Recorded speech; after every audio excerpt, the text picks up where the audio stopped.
So I am Autumn Grimm. I'm Chief Revenue Officer with PartnerTap, and I'm joined by Phil Menez at Vast Data. And today we're so hi, Phil. Thank you for joining. To set the stage, I'm going to give... Thanks for having me. Awesome. There's a little bit of a delay, so I'll try to go slow with my questions, but I'm going to try today to give the audience a little bit of context. We're going to go through some questions around Vast Data, how you go to market, the types of partners you work with. We're going to talk about what's in it for Vast when they work with you and why your partners choose to work with them. Get into a little bit of the strategy of 2023. And there'll be a little bit of bragging here, I'm sure, because, hey, Vast is an awesome company. It's going to be really hard to not be bragging when you're talking about Vast. But if that's okay with the context, Phil, unless there's anything else you want to talk about, anything like you want to talk about your astrological sign or anything that's specific personally you want to get into, I'm in it for everything. Anything you want to get into. I love it. Maybe we'll save that stuff for the end. Awesome. Okay, so for those of you not already familiar with Vast, Phil, will you tell us a little bit about your company, what products you offer, and how you go to market today? Sure. So Vast is in the data storage space. We founded the company back in 2016, and we brought the product to market right at the end of 2018. So we spent a few years kind of designing, and since then we've been running full speed. We build the biggest all-flash systems on the planet. So what's a little bit different about us is that we focused early on the high end, have this philosophy that we like where we see a lot of the other products start to break down to starting at the bottom of the market. So we've actually kind of started in a more demanding space and are actually broadening our use cases as we go. We really focused on things like artificial intelligence and data analytics. So exciting things for CEOs as well as partners to get into different conversations that are really helping our customers and their customers get value out of their data. And who are some of your partners? Yeah, so we have an interesting mix of partners in our ecosystem, kind of based on our customer use cases and customer profiles. So that spans from really some of the biggest partners on the planet, right? You think about the CDWs, the worldwide technologies. We've done some great business with those guys. And you kind of look at the traditional enterprise VARs. So think the Presidios, the Aheads, the Trace 3s of the world. And then we also have partners that are really focused in specific workloads and customer types, like M&E partners like Melrose Mac and P1, and others maybe focus more on things like high performance compute, like Peer Group. And then some that do a little bit of both, like a Cambridge Computer who kind of fits in a couple different categories. But we really built our partner ecosystem around trying to work back from where our target customers are, and those have some specific verticals around things like life sciences and media and entertainment, but also customers that just have a lot of data, right? And that's where we'll find the worldwides and the CDWs and some of the others that just have those enterprise relationships with big customers. Awesome. That's great. And I know you've been doing a lot of work with the team, with the channel at Vast. I think you have been there for roughly 3 years now, and the company has grown a lot during that time. So it would be awesome to hear about, Phil, your mission at Vast, where you think you're going to be headed in the 2023 year. And, talk a little bit about what you were brought in to do and some of your team's success milestones, because I think that's really exciting. Sure. Yeah. So I joined Vast right at the beginning of 2020. I was the first channel person then. We had, I think, 8 reps in the field. Most were in the US and 1 international. So then it was really about awareness, right? So I spent that first year during the pandemic, right, on Zoom like this, talking to as many get in front of. And then the next year, we started to build out kind of like our core channel team to give us a little bit broader coverage. And then at the beginning of this year, we really, I would say, tripled down on investing in channel resources to drive more engagement with our partners. And for us, it's really an interesting market, again, because we're focused on the high end and we actually don't even have a really low market play. We partner, I think, with our partners differently. A lot of times we'll see competitive OEMs, which is kind of like, on the mid-market, we use the channel for reach, right? And then at the high end, they'll want more ownership of those accounts. But since we're cracking into big accounts, it's really about working together with our partners to get these opportunities, right? And potentially sometimes, which is the best thing that we can do for our partners, is actually take business that might even be going direct and redirect that, right? So my mission and Vast mission is to take our product into a predefined set of customers that we know are great fits for us based on how much data they have and what they're using it for. And my real mission has been to align our partners, right, with those right accounts, right? So if you look at our partner ecosystem, it's like, okay, we have a set of media and entertainment accounts. How do I find the partners that focus on those customers and that have that expertise that will complement obviously what we know a lot about, which is our product and where it fits. And then ultimately, for us too, because it's a focus play, it's about not just getting to that partner, but even getting to that partner seller, right? So who has account XYZ, who's the person that covers that account? How do we get to that person and explain partnering with Vast is going to help them make more money, potentially expand their reach in the account, maybe elevate the types of conversations they're having in the account. And that's what we've been able to do, which I think has been really exciting for our partners because they don't need many Vast deals to make maybe as much money as they're able to make with a lot of other deals from their other partners, which is exciting. It's pretty fun to go into a partner and say, we don't want to talk to all of your customers. We already know who we want to talk to. This is why we want to talk to them. By the way, if we go in there together, we're all going to make a lot of money. And also what's been really exciting about Vast is that our customers, once we land them, buy typically again and again and again, which means that Vast is a recurring revenue stream, not only for us, but also for our partners. That's fantastic. I mean, how else do you get 5x growth? You don't if you're not retaining customers, right? Like it's all about value and delivering through partners the best outcome that you possibly can for your customer. It's interesting. I was talking to a gentleman before we started this webinar who mentioned to me that it runs in the family because he said, Menez, I know I worked with his dad back in the day. So, yes. So my dad and I were both SEs at EMC at the same time. So it's funny, I followed a couple steps in his footsteps and he never went to the channel. So this is where I changed career paths when I moved into sales and channel. But yes, me and my dad were both SEs at the same time at the same company. I didn't know that, but that's awesome. That's one thing I did not know. So speaking of things that maybe popped up and surprised you, when you look back on your journey over this kind of rapid growth, even just last year, was there anything that kind of surprised you that you thought, that's interesting, or something that surprised you in a good or bad way? I think in this world, almost every day, there's no notion of like status quo at Vast or steady state. Everything changes so fast. I think, I don't think we could have imagined how successful the company would have been over the last 3 years. We've gone through a lot of interesting things, right? So I think it was about 6 weeks after I joined Vast, the world went into lockdown over the pandemic, right? So we had to navigate that piece. We actually were able to more than triple the business without really adding a lot of people that year. Obviously surprising, the way that we've been able to generate some of the transaction sizes has been amazing to me. Typically, it takes a long time for customers to start to get to the point where they're investing tens of millions of dollars in their first transactions with Vast. I thought that was, to me, mind-blowing that these customers believe in us so much as a company and a product that they're willing to make those types of initial investments has been awesome. But I think, you look at, again, when this company came to market, all the things that have happened in the world that have, unfortunately put some companies out of business or had, companies potentially reducing workforce and some of those things, and our ability to just keep shooting up in terms of our growth through those things, to me is probably the most thing that I think we're proud of and has been the most shocking in terms of our ability to sustain those things and not only survive but thrive at the same time.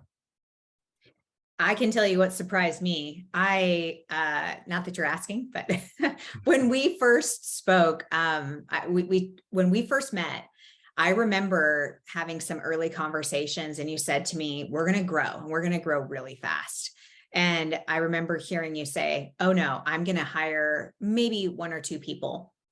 And then shortly after you called and you said, I think I'm going to hire about 15 more people. We've already hired 6. I'm like, what? I was so impressed with how quickly it was like grace under fire. You just were just cutting through such massive scale growth. And every time I had a chance to talk to you, you just looked like you had your whole world together and you had a baby. So, I mean, to me, I'm like a super fan. So totally couldn't say anything nicer about the respect that I have about how you have built this business and the work that you've done at Vast. So it's a testament to the product, the partner groups that you work with, and your efforts, I think, as a well-rounded organization, that our customers are very lucky to have the offerings that you bring to market. So, you talked a little bit about your growth and how you were able to hit that growth and be successful. Kind of a segue, but tell us how you first discovered PartnerTap, and a little bit about your rollout with us, please.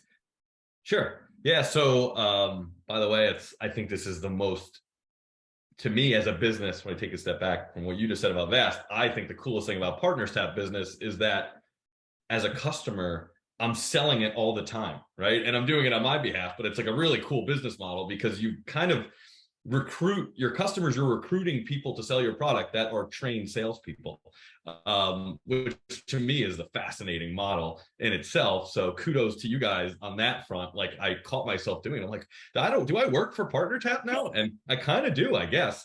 But a partner invited us to PartnerTap, right? And I had a channel manager on my team, Michael Cullen, come to me and say, Phil, you got to see this product, PartnerTap, and what it does. And it just so quickly you realize the value of it, knowing, especially, you said we grow fast, but we operate very lean at Vast, right? We always, I tell people, even when I'm recruiting, I'm like, it always feels like we have just too few people at Vast, right? For what we're trying to do. And I think, our CEO will say that's by design, right? So I knew being by myself or being a small team where we don't really can't just manage it fast. We say here, everyone's a doer, like dealing with all these spreadsheets and trying to understand the mapping and just realizing how much information that I had on my computer that never got out, right? Or in my head. And the same thing, it's like, I look at PartnerTap as really the way to share all the information we know about all the accounts across everyone, because, we'll have a rep get a list and he's like just looking for his accounts or her accounts, right? And they're like, all right, this is what I care about. And the rest of it basically goes in the garbage, right? Or it stays on their computer and that information never gets transferred. So a partner invited us to understand who was covering their accounts at Vast, and immediately the value of the product resonated. We rolled it up.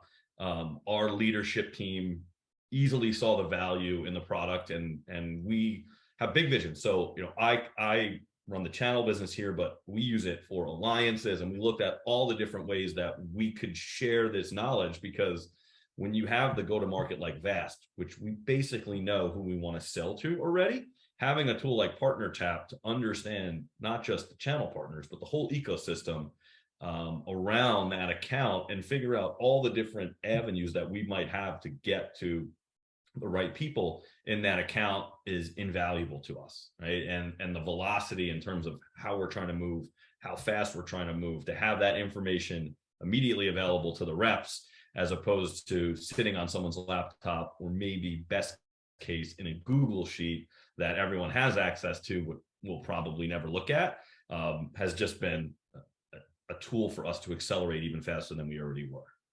Awesome. I heard there's also a good story about the sales kickoff when you rolled out PartnerTap.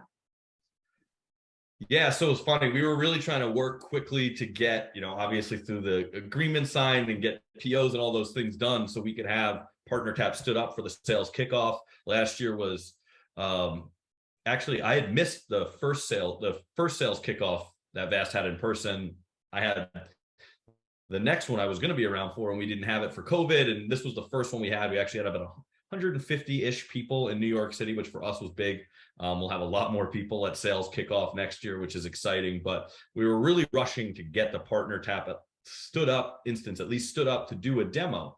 And, I went up and did a couple minute demo, and I walked through, the PartnerTap interface, how it works, talked about the value. But what really got our sales team attention was when I went into the Salesforce instance and pulled up an account, and I had made sure I had, some good things queued up and showed in an account that a rep can click on and just see all those different contacts from our channel and ecosystem partners right there at their fingertips. They did not have to ask anyone, and it would always be available. And all the sales reps immediately erupted in applause, which felt really good for me. But ultimately, they were clapping about what PartnerTap brings their business. And, it is hard for them when they're really targeted on a specific account to know that we are trying to get into some accounts that are historically really difficult to penetrate. And this is something that's going to make it easier for them. So they saw the value in it. Our leadership team saw the value in it. And I see the value in it every single day. Awesome.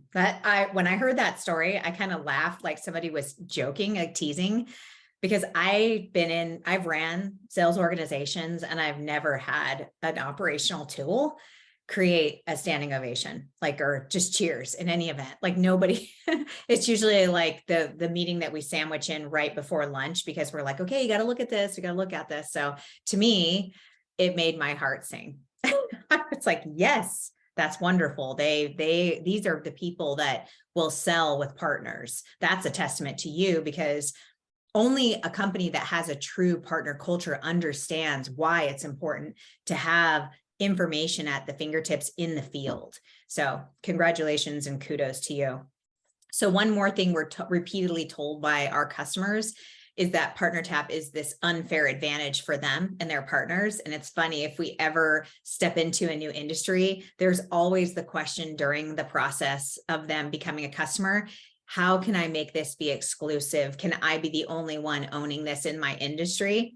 So we always say no, but would you say that, when you're working with your partners, that it might be an unfair advantage for the partners that are choosing to connect with you versus the ones that aren't connecting with you?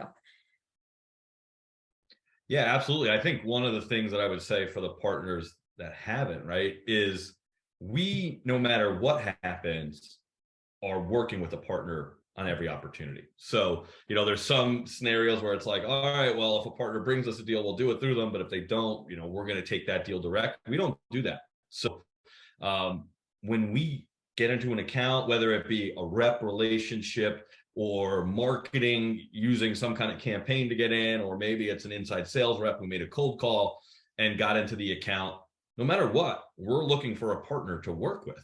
And if our rep finds a meeting and we get into that account and we know we want a partner, and they're going to go into PartnerTap and see a list of partners available that cover that account. If we don't know that they cover that account, it's going to be really difficult for us to try to bring them that opportunity and figure out if we can work together. So in that, there's definitely money being left on the table for partners that, are maybe a little bit less open to potentially sharing that information. And those are things where, we just had a partner, actually the Winwire came through this morning, where we helped a partner get into a really big Fortune 500 global bank, right? And we knew that they covered that account, and that's really helpful, right? If we don't know, then how are we supposed to know that this is somewhere you're trying to get into, or maybe somewhere you're doing some business, but not as much as you would like? We're never going to know if we don't have that information in PartnerTap. That's exciting. That sounds like a great sales motion right there. I love that. Well, I am just really excited to hear this final question that I have for you. Can you share any special announcements that you think partners should hear for FY23? Sure. I think I can't give too much detail, but there's really exciting product development that's going to happen early next year. And I will say that it's going to, I think, change the way that the market looks as vast, kind of moving. We've been saying this, but there'll be real product changes behind it that move us from a storage company to a data company. That's kind of much as I could say about the product changes, but we're really excited to see what that looks like. And ultimately what it's going to do for us is open up a whole new set of customers for VAS. It's going to open up a whole new set of conversations within our existing customer and prospect base. It's going to actually change the way that we go to market, adding new partners that are going to want to engage with us in the solutions that they're bringing to the market. It's going to open up in some of our partners, different groups within those partners that are going to want to engage with us. So it's just a whole new, I think, market that will be available to VAS, really complementary to the one that we're in, but just another reason how PartnerTap is going to help us through that change and the velocity that we're looking for. Anyone at VAS will tell you, we have really high expectations for growth in this company, and we've been able to hit them so far, and we expect to continue to do that. And we need, with the type of organization that we have, the type of go-to-market tools like PartnerTap to make those things a reality. Awesome. Awesome. Well, this has been a great conversation, but I do know that there were a lot of people that have been talking about our conversation leading up to this. So I know we're going to have some questions. I can't see too many being super secret questions, but Scott, do you have anyone that's opened up for questions? Is there anything that anybody wants to ask? Yeah, it looks like we've got a couple questions here. Let me just pull the Q&A up. Okay, so the first question that we've got is, are there any limits to how many partners I can invite onto PartnerTap? Okay, well, that's a question for me. And we have an unlimited partner model. So when VAS came on, we actually encouraged them. And as Phil says, he had alluded to that he feels like he's selling sometimes. We don't ask you to sell, but it just kind of happens because there is a network effect component to the platform where people join and their partners join with them. So it's unlimited partner model. Awesome. Thank you. Okay. And then the next question, which I think is for Phil, is how quickly did it take to scale up your partners on PartnerTap?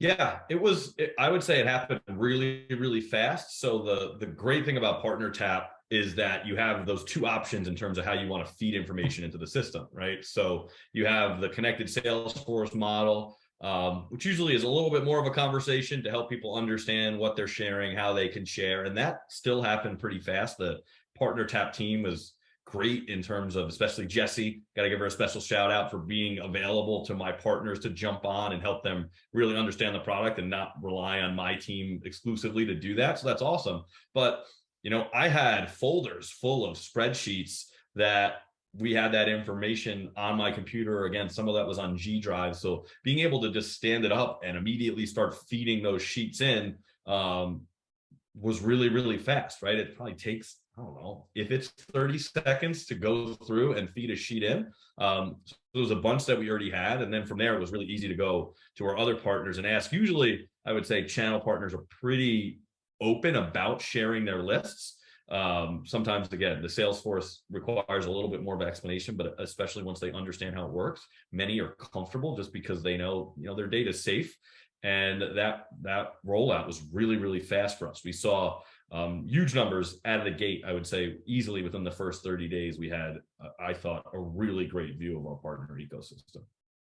Awesome. That's wonderful to hear. And Jessie is our customer success champion. So always great to hear good things about Jessie. So looks like we got two more questions. The first one is, what resources are available at PartnerTap to help a partner get onboarded or ask ongoing questions?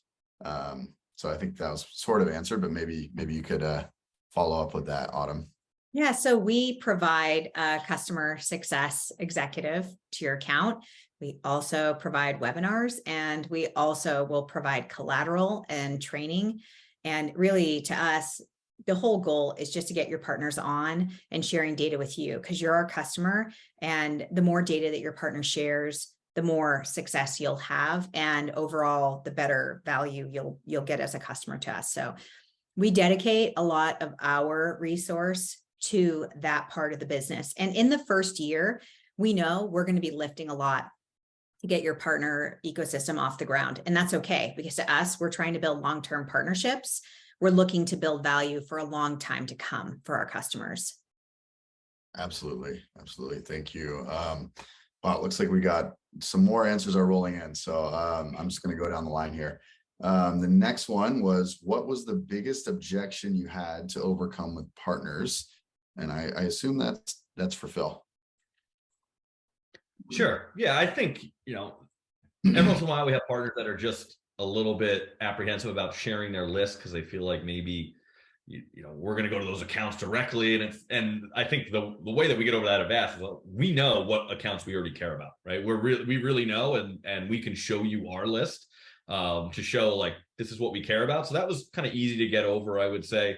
The other thing is sometimes around what data they might be sharing, but the way that Jesse, the documentation of PartnerTap, that's pretty easy to get through, and I would say for anyone curious, the value of connecting an instance of Salesforce versus sharing a list makes PartnerTap dramatically, from getting that real-time update, some of the other things that we could do when we have that connected Salesforce instance. But yeah, the way that PartnerTap helped us make our partners more comfortable with the tool really helped us get through that objection pretty quickly. Awesome. Yeah, I think that's a typical fear, right? Is our partner going to steal, our clients or go direct, right? So that's typical. And then the next question we've got is it typically a partner sales rep that you target, or an alliance manager who provides the best route to success with a partner? Is that for me? That's for you. Okay.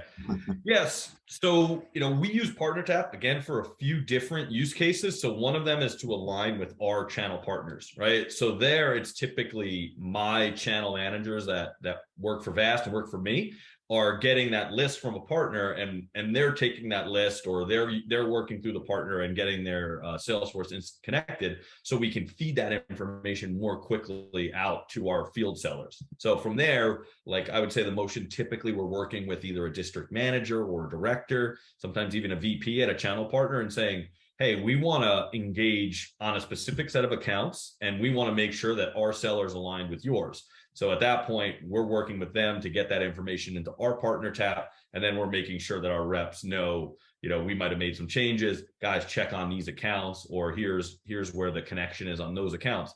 And then we do have alliance and technology partners, right, that aren't selling Vast, but we're working together to create a more comprehensive solution for the customer and the partner to deliver. And in that case, it's typically an alliance manager who's having a conversation with either me, because our alliance team usually defers the PartnerTap conversations to me. Inside Vast, I'm kind of the PartnerTap guy, but that's typically an alliance manager to an alliance manager conversation. So either one works, but for us, it's really about where the data is coming from and who do we want to feed that data to. Awesome. Okay, makes sense. And this is our final question. Who manages this for you at Vast, Phil? Dedicated person or part of someone's job? And then there's a follow-up. How much time per month does this person spend on it? Yeah, so good question. So we have a channel programs manager at Vast. Recently someone on a Vast internal call asked me who my favorite employee was at Vast. So I always have to call her out. Katie Collins, great program channel manager. If you're an OEM, you can't have her. I don't think she'll leave, but no poaching, right? I think that's part of the rules of the webinar. I already called dibs on Katie. If you're ever going to part with Katie, I'm first in line to have her. I almost forgot. You won't be able to find her because she got married and changed her name. Congratulations. So Katie is our programs manager. So technically she owns PartnerTap for Vast, but I would say she spends no time on it. Once it stands up, right, it's really self-sustaining, right? The PartnerTap team, again, is great. If there's ever anything that, there was something where we had some information that wasn't flowing, I poked Jesse. I said, hey, Jesse, what's going on here? It was fixed instantaneously. The support has been great, but from a management perspective, there's really nothing you have to do to maintain it, right? It's kind of an ongoing thing where we're just expanding the data that we're feeding into PartnerTap, but that happens at the channel manager level typically. So it's really, I would say, 100% self-sustaining for Vast. Awesome. Thanks so much, Phil. And that's it. That's all we got. So thank you guys both for having this wonderful webinar. Yeah, so I just want to say I'm really looking forward to the 10x growth this next year, Phil. I hope that you call me midway through the year and go, we're gonna have to change that. It's gonna be 20x so that we can celebrate again on another webinar at the end of the year. So thank you so much for joining. Thank you everyone for attending, and we'll be sending out a recording at the end of this. And again, congratulations to Katie. That's awesome. And I'll talk to you again soon. Thanks. Thanks. Awesome. Thanks, guys. Thanks for having me.